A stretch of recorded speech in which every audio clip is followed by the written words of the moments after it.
as we've been discussing the two newest iterations of Godzilla's power, why don't we go back to the one where a lot of the comparisons with the new Godzillas have been made to, aka Godzilla from the 2019 film King of the Monsters. And this will essentially be the final part to this little mini series that we have been doing since I think covering 2014 or any other Godzilla, or there isn't really any other Godzilla, but covering anything other than 2014, since 2014 doesn't have much notable that you can just say. It's not enough for a long video, at least, unlike the two previous ones and this one.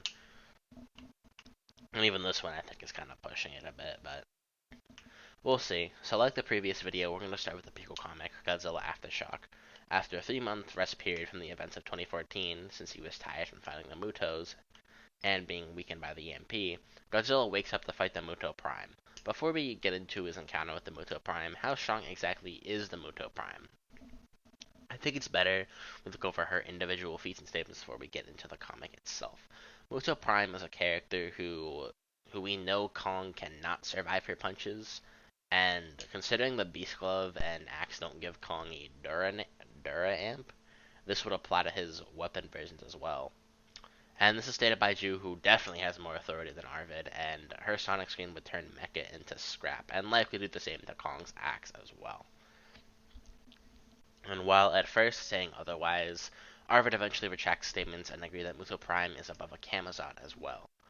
MUTO Prime is also above Dagon as she beat him, Dagon being a Titan who is in a similar ballpark of power to 2014 and 2021 Godzilla. In conclusion, MUTO Prime is essentially the racer of any 2021 Cope. Oh, and Kong and Mecha Cope, but that's kind of the same thing. We also know MUTO Prime can at the least affect Ghidorah. Well, that's vague. At least, we know Ghidorah won't just tank her hits, and is described to have relative strength to Godzilla and Ghidorah. Unlike unlike the two apes or Mecha, who Ghidorah can definitely tank hits from without even flinching. Well, to be fair, at the start of the comic, MUTO Prime is mostly just running away from Godzilla. Since she woke up from her hibernation and she was weakened due to this, she eventually starts to gain more power as she's feeding on submarines and eventually a power plant. But we still know that Godzilla is still the physically stronger of the two and as well as faster. MUTO Prime needing to use specific abilities to gain the advantage and just fight sturdy. Not saying MUTO Prime is weak, just saying Godzilla is the stronger one of the two and faster. And they don't really have a real encounter other than MUTO Prime giving Godzilla a single strike and then running away until MUTO Prime has recharged, in which MUTO Prime is able to take a atomic breath and the two end up wrestling for a bit. And while Godzilla is able to make MUTO Prime bleed with his claws, he is on the losing end, with a lot more wounds, and even the humans going as to imply that Godzilla would lose enough in a next encounter, which leads them to develop the prototype Orca, which would give Godzilla an opening. When they fight in the final battle, Godzilla starts out with the advantage before the two go back and forth a bit. And eventually MUTO Prime uses her Sonic Scream and weakens Godzilla, breaking his dorsal plates. As Godzilla is about to be killed, within a split second, he overpowers the MUTO Prime with help from the prototype Orca, using a pulse from his back to kill the MUTO Prime, finishing her off with a stomp and roaming off. To note, that definitely compared to the GXK pulse, this is the weakest of the pulses that we see. So it's very likely that something like a GXK blue pulse would just atomize MUTO Prime. And then going back to the events of the film and the title itself, Godzilla hasn't been doing anything noteworthy between 2014 and 2019 other than this and Monarch Legacy of Monsters, in which he doesn't do much but kill the Ion Dragon. And is the Ion Dragon notable? No, the fuck they are not. And other than those two things, he exists. He goes straight for Ghidorah, as you clearly know their ops from the start. But how strong is Ghidorah? While Ghidorah is weakened here, even in this weakened state, he is considered the most powerful Titan at the time, and even ever. And even being said to be Godzilla's strongest opponent he's ever faced, which does include Shimo, unlike the previous statements. The sentiment is still even carried over to 2021, also saying that Godzilla is the only one who can stand up to Ghidorah, implying that Ghidorah is massively above everything else. The only thing that is excluded that Ghidorah wouldn't be massively above is Shimo, though due to the previous statement of Ghidorah being the most powerful opponent that he has ever faced from the Word of God, Ghidorah is still stronger than Shimo, just not by a ton, and is leagues above anything else. The Mac, Kong, Rodan, MUTO Prime, which the artist actually backs up, Mothra, so on and so forth.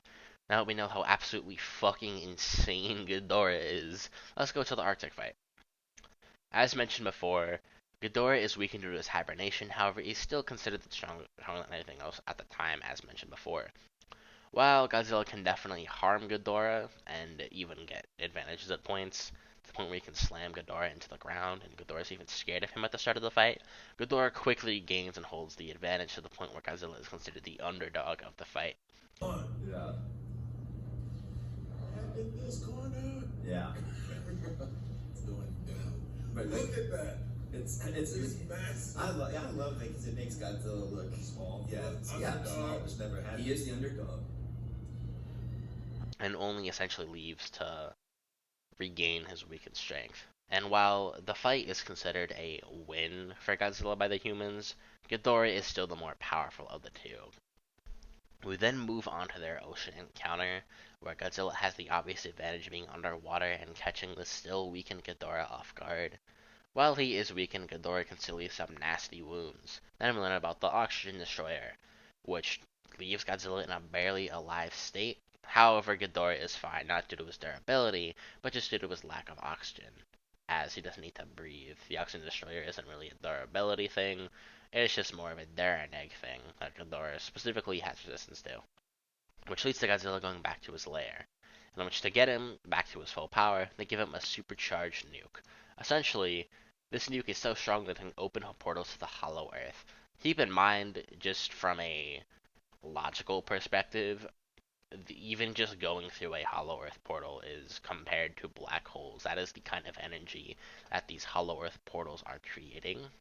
And we also learn that New Godzilla is constantly growing stronger and stronger every second and was going to go into critical mass and thermonuclear on his own and just be so uncontrollable that he would just explode. Well, maybe not almost like how he did in Heisei, to a lesser degree, of course. And as we discussed in the 2024 video, Nuke is stronger than Blue GXK and Base Evolved, with Nuke being compared directly to Spiral, even if Spiral is up above the Nuke Amped. At least Nuke Amped is definitely above Blue GXK via the energy readings, and above Base Evolved being compared to Spiral Evolved. And this is consistent considering Shimo, who I've mentioned before, is at the very least equal to Ghidorah, if not slightly below, and Shimo can overpower Base Evolved pretty badly. He then goes to fight Ghidorah, which the novel describes as Godzilla giving Ghidorah an ass beating. However, the novel writer confirms this was a difference in the script, and the two are more likely equals, which the movie supports as the two more go back and forth, with the two taking each other's blows, slamming each other into the ground, throwing each other, so on and so forth, with Godzilla having the injuries to prove this relativity between the two. Keep in mind, Ghidorah was just regenerating. Keep in mind, Ghidorah didn't get back to full power until an off-screen portion of the fight in which he sends Godzilla flying. Until Ghidorah gets amped by, according to the novel, 100 times. However, Greg seems to think of it as a non-literal statement. Either way, no matter what way you look at it, he gets amped like crazy, and after beating up Goji, amps himself on Goji's energy. While it seemed like Goji still might explode, Mothra sacrifices herself, turning him into thermonuclear Goji, a very specific form only achievable due to the circumstances provided by Mothra and the nuke.